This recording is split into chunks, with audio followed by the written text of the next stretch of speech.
फातिमा की रानी माँ, प्रभु यीशु की माँ, आसरा तू ही है माँ।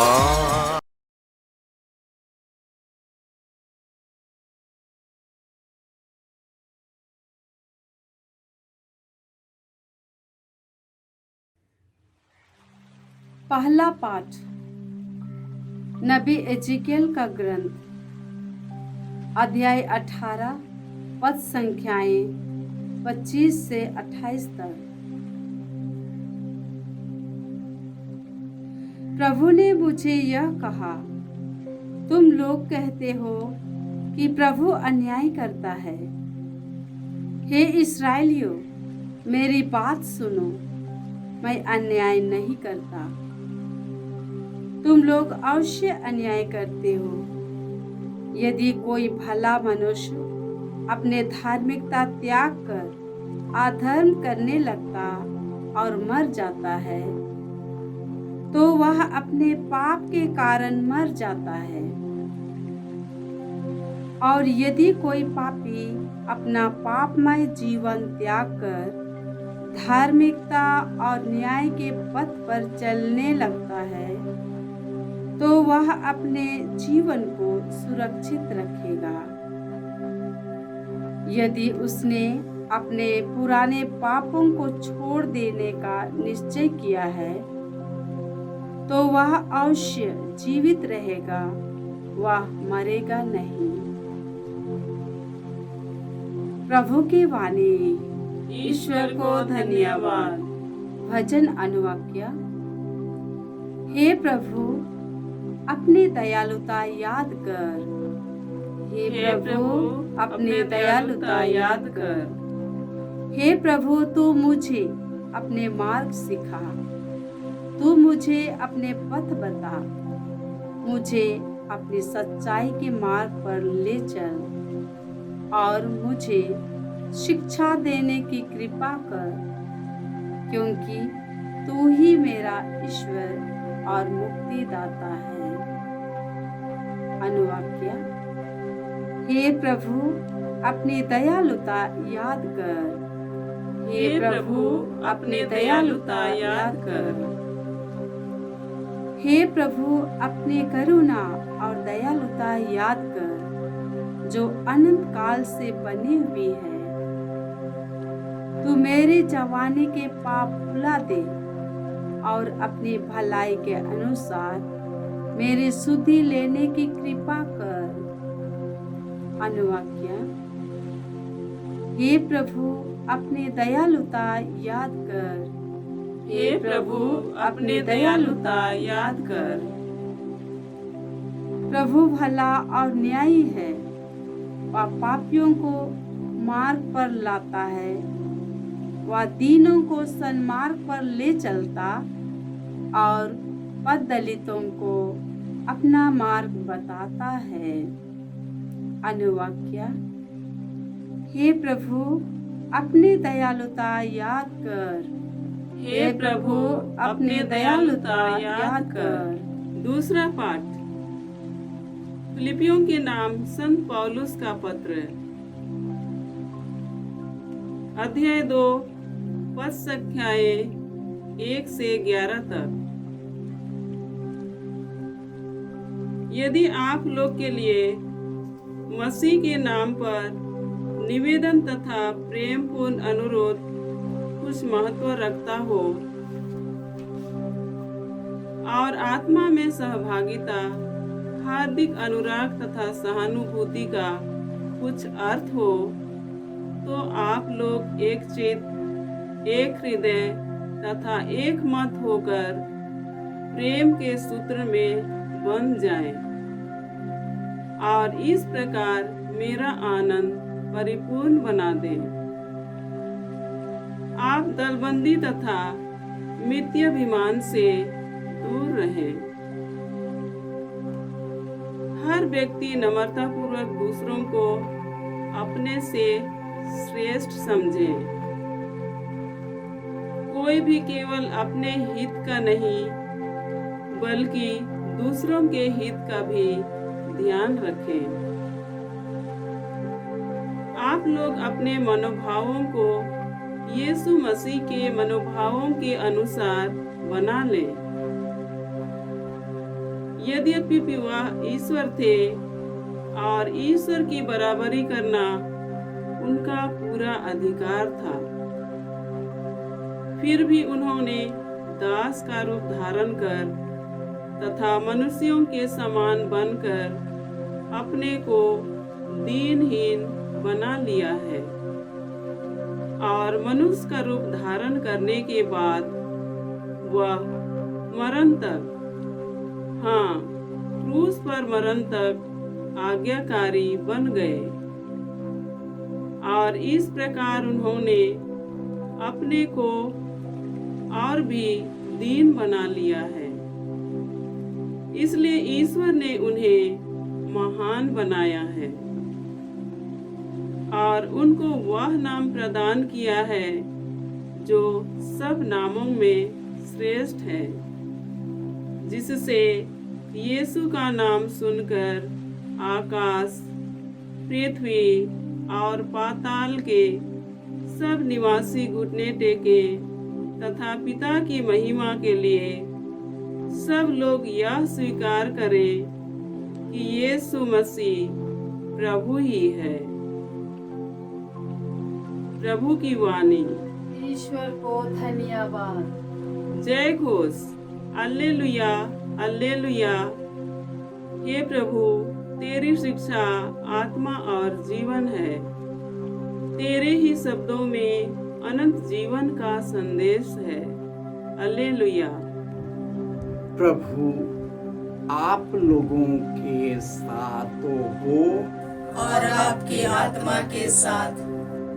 संत मत्ती के अनुसार प्रभु यीशु ख्रिस्त का पवित्र सुसमाचार। हे प्रभु तेरी महिमा हो। अध्याय 21 पद संख्याएं 28 से 32। यीशु ने महायाजकों तथा जनता के नेताओं से कहा, आप लोगों का क्या विचार है?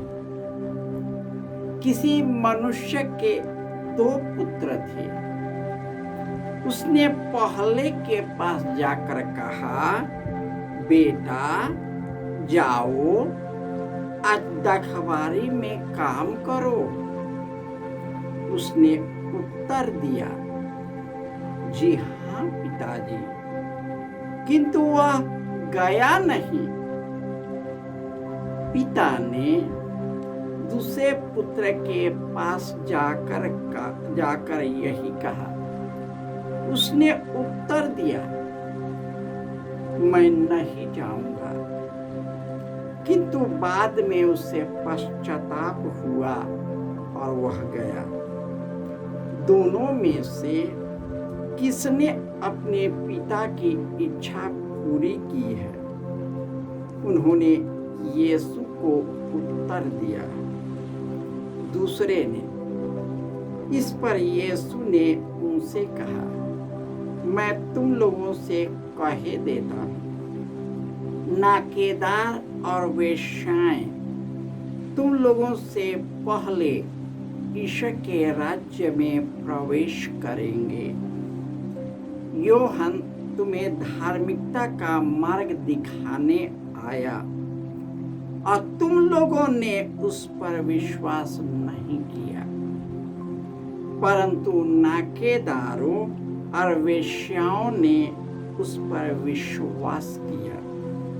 यह देखकर उन्हें बाद में भी पश्चाताप नहीं हुआ और तुम लोगों ने उस पर विश्वास नहीं किया।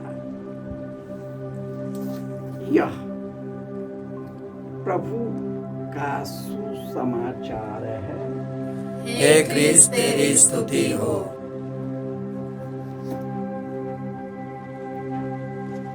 ख्रिस्त में प्यारे भाइयों और बहनों, आज के पहले पाठ में ईश्वर का वचन है कि यदि कोई भला मनुष्य अपनी धार्मिकता त्याग कर अधर्म करने लगता है तो वह अपने पाप के कारण मर जाता है। परंतु यदि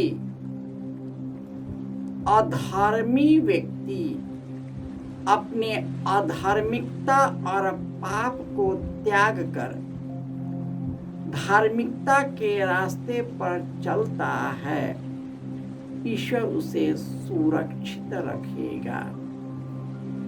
यही कारण है कि आज के दूसरे पाठ में संत पौलुस कहते हैं, तू अपने से ऊपर दूसरों की भलाई करो। सहभागिता, हार्दिक अनुराग और सहानुभूति, एक चित्त, एक हृदय और एक मत होकर प्रेम के सूत्र में बंध जाओ और इस प्रकार तुम में आनंद परिपूर्ण हो जाएगा। और इस प्रकार हम देखते हैं कि जब मनुष्य इस दुनिया में आता है तो मनुष्य अपने खुद में परेशान रहता है, अपने आप में इतने लीन हो जाता है कि दूसरों की सुध नहीं दे पाता है। यही बात शास्त्री और फरीसी जो मूसा की गद्दी पर बैठे हैं, जो अपने आप को इब्राहिम की संतति बताते हैं, वे अपने आप को ईश्वर की संतान मानते हैं, इब्राहिम की संतान मानते हैं, परंतु उनके मार्ग पर चलते नहीं।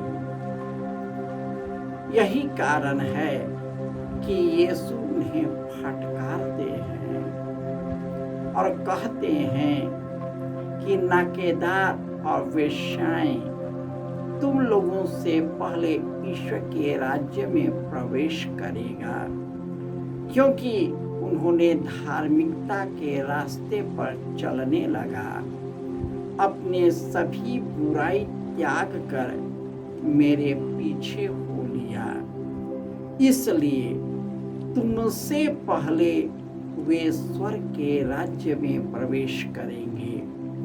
और यीशु बोलते हैं, जो मुझे प्रभु प्रभु कहकर पुकारता है, मैं उसका नहीं सुनता, परंतु जो मेरे पिता की इच्छा पूरी करता है उसी को मैं सुनता हूँ। हमारे घर परिवार में अशांति है, एक दूसरे में पटता नहीं है, एक दूसरे के प्रति ईर्ष्या का भाव है, जलन का भाव है। हम अपने से दूसरों को आगे देखना नहीं चाहते, हम सबों को पछाड़ करके आगे निकलना चाहते हैं और इस तरह हम दूसरों को रौंदते हैं, दूसरों पर शेखी जमाते हैं, अपना सत्ता अधिकार जमाते हैं और ईश्वर के मार्ग से विमुख हो जाते हैं। आज प्रभु यीशु हमें आह्वान करते हैं कि यदि हम में यह बुराई है तो पश्चातापी हृदय से उनके पास लौट आए, वह हमें गले लगाएगा, हमें स्वीकार करेगा, हमें क्षमा करेगा और हमें स्वस्थ कर देगा। जय यीशु।